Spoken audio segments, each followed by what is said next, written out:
To protect him, she needs to find refuge in the shared warmth of the other penguins.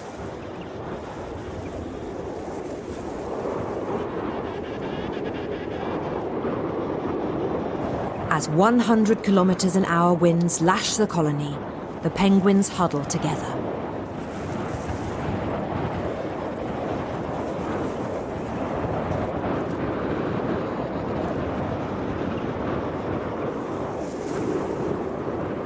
Sheltered from the storm, they're snug at last.